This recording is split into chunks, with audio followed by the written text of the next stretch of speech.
Ehrhoff with a pass. Mason Raymond trying to get wound up here as he flips it in and goes after it. Wade Redden is there. Wade's dad here cheering him up. Rebound, scores! Another rebound goal. This one by Michael Samuelsson.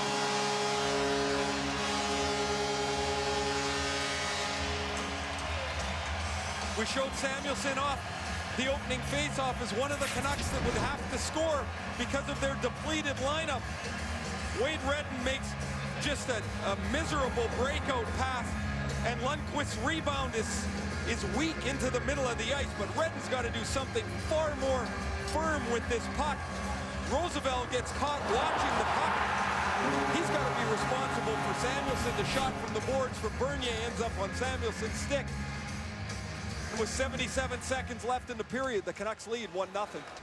Pretty good collection of players here as Bieksa jumps into Kessler's aid. There's 10 Rangers on the ice. Yeah, and Aaron Boros in the middle of it. And who's he got? This has a chance to get ugly in a hurry. Bieksa is now on the back of Boros. Look out, Bernier and Dubinsky. That's Dean Byers trying to pull somebody out of the pile as well.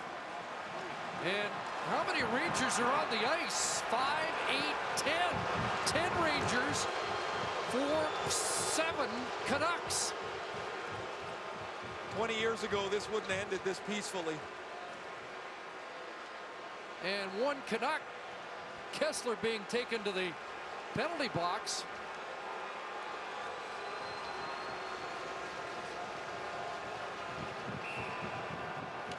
And there's still some scrums there inside the line, and this one's not done yet.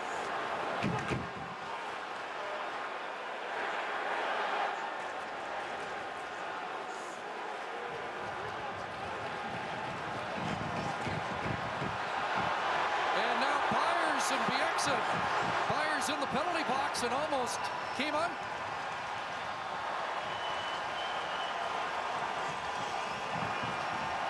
Well, a game that didn't have a whole lot of emotion is now chock full of it.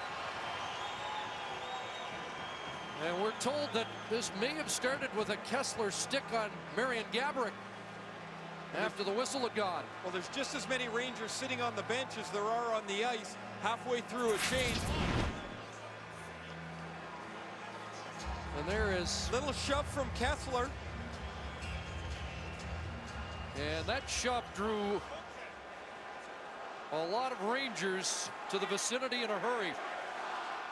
I don't remember seeing that many players on the ice for one team in this kind of skirmish in a long time.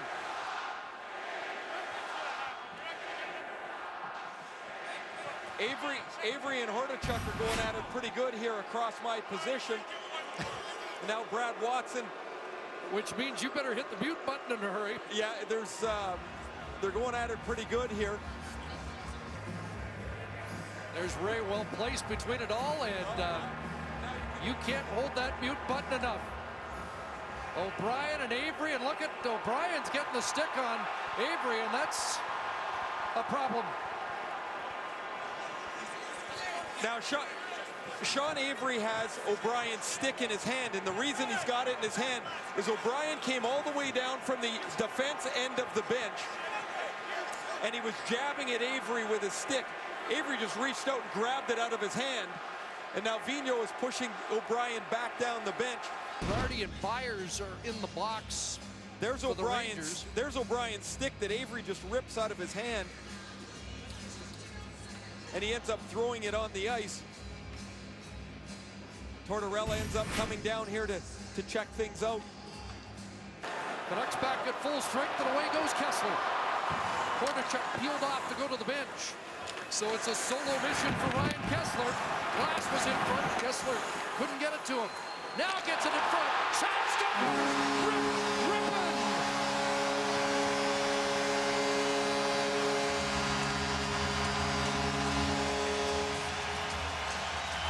What a brilliant pass from Ryan Kessler.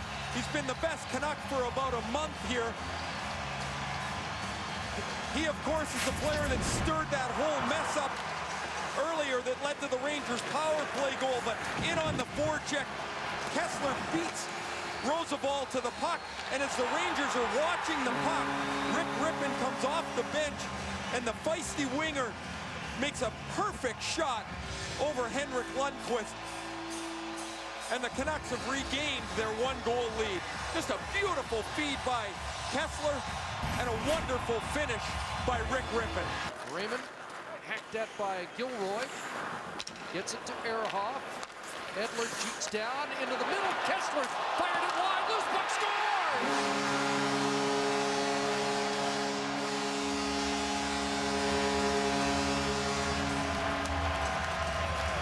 In each of the Canucks' last two games, they've had an opportunity for their power play to really help them out, and it's just not done.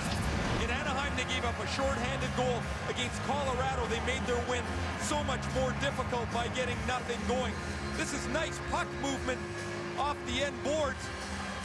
Kessler's shot is corralled by Mason Raymond. And Matt Gilroy gets outnumbered in front of the net. Mason Raymond, 6th of the season. It's a power play marker. Henrik Sedin backhands it out again. Alex Burrows taps it to Sedin. Empty net. Back to Henrik, and it's 4-1. Vancouver. Chris, there are little plays that make you think a team is bonded as a team. Steve Bernier can shoot this puck into the empty net. He's very aware that his centerman, Henrik Sedin, is struggling. Right here, this is an easy shot for Bernier. It's a far more difficult pass to make, but he puts it on Henrik Sedin's stick. Henrik Sedin's played a real good hockey game tonight. He gets a freebie into the empty net, but it's the block shot, it's the face-offs that he's won after struggling early in the face-off circle. And the Canucks are full measure for this 4-1 lead. And now Tanner Glass. And that's Byers. Dane Byers, who was involved earlier in the period in that scrum, and one of the players who got a misconduct. And Glass ends up on top.